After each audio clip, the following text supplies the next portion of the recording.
Jim, when you talk about installing the defense, how far along did you get over the course of last year? I guess how much of your defense was actually put in where you could actually call things on the field? I'd say we got out of everything I hoped to do during my time here at Ohio State, we probably got up to maybe 2/3 of it.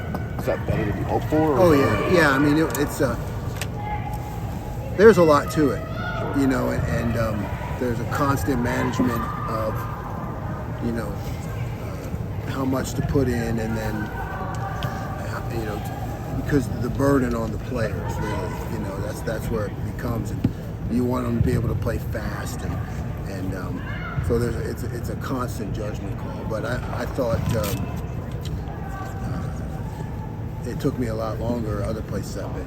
Jim, as the linebackers coach, how exciting is it to have James Laurinaitis coming in to work alongside you? Yeah, I mean, that's, it's always exciting when you have a guy to come in and coach with you who also has his picture on your wall, I've seen the guy every day for a year, so now to meet him in person, he's a legend, All-American, pro, Buckeye, and having a veteran core of linebackers coming back, I think it's good to have someone come in who can, work with them individually, technique-wise, and maybe do some different things that I've done.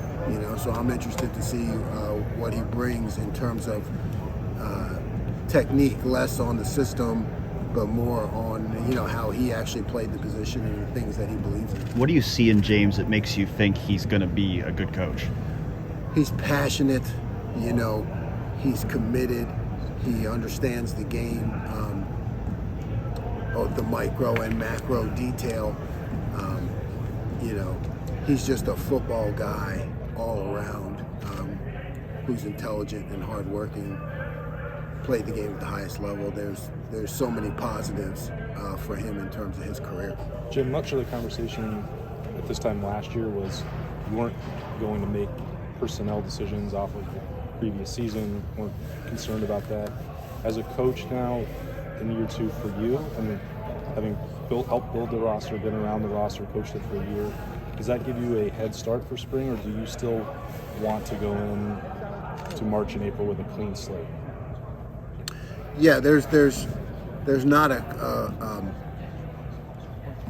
there's film, there's video now. Yep. You know what I mean? And there's, that's what we're spending our time going through right now. Initially, even before we move on to talk about the system and where we want to go with it, we're talking about each player individually, because you can pull their plays, right, and you can look at their strengths and weaknesses. So now that I have a year under a belt, my job is to say, okay, with the guys we have coming back, what do they do best? And talk about those things. It's not that what I know, but it's what they do best. And now we have video to look at. How much do you, so you probably have a much clearer picture of what you think it's going to look like in terms of depth chart or personnel or packages, but it's also probably a time of experimentation. What's the balance between those two? How much experimenting would you want to do over those 15 practices? Yeah, I think the experimentation part of it, which is always fun for guys who are creative to do, probably about 25%. I think we'll want to look at some things, some ideas that I have in spring, in that 25%, but 3/4 of it has to be getting better at the base techniques, things we need to do, to win every game, and the things looking at the explosive plays, things that might have hurt us, and being able to show those to the players, and then saying, okay, this is how we're going to fix that. Not necessarily with a call or a creativity, because I like that, and I put a lot of onus on myself to do that. Anytime a defense doesn't work, I blame myself. But that's not the world the players live in. They live in, okay, how are you going to get me better, coach, at these fundamentals, techniques? So you have to invest at least 3/4 of spring ball doing that, getting better.